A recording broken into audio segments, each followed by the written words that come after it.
दोस्तों, राधे राधे।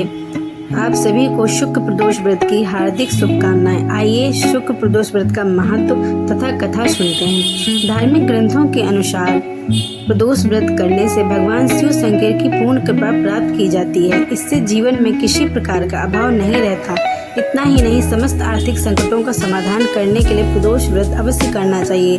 इस व्रत के प्रभाव से हर तरह के रोग दूर होकर बीमारियों पर होने वाले खर्च में कमी आती है। भगवान शिव को ज्ञान और मोक्ष का दाता माना जाता है, अतः अध्यात्म की राह पर चलने वालों को प्रदोष व्रत अवश्य करना चाहिए। शुक्ल प्रदोष व्रत की कथा।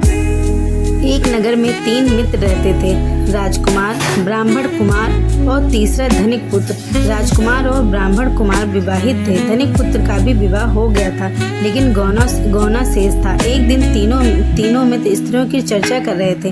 ब्राह्मण कुमार ने स्त्रियों की प्रशंसा करते हुए कहा, नारीहीन घर भूतों का डेरा होता है। धनिक पुत्र ने यह सुना तो तुरंत ही उसने अपनी पत्नी को लाने का निश्चय कर लिया। तब धनिक पुत्र के माता पिता ने समझाया कि अभी शुक्र देवता डूबे हुए हैं, ऐसे में बहु बेटियों को उनके घर से विदा करवा लाना शुभ नहीं माना जाता। लेकिन धनिक पुत्र ने एक भी नहीं सुनी और ससुराल पहुंच गया। ससुराल में भी उसे मनाने की कोशिश की गई, लेकिन वो जिद पर अड़ा रहा और कन्या के माता पिता को उनकी विदाई करनी पड़ी। विदाई के बाद पति पत्नी शहर से निकले ही थे कि बैलगाड़ी का पहिया निकल गया और बैल की टांग टूट गई। दोनों को चोट लगी, लेकिन फिर भी वो चलते रहे। कुछ दूर जाने पर उनका पाला डाकुओं से पड़ा, जो उनका धन लूट कर ले गए। दोनों घर पहुंचे, वहां धनिक पुत्र को सांप ने डस लिया। उसके पिता ने वैद्य को बुलाया तो वैद्य ने बताया कि वो 3 दिन में मर जाएगा।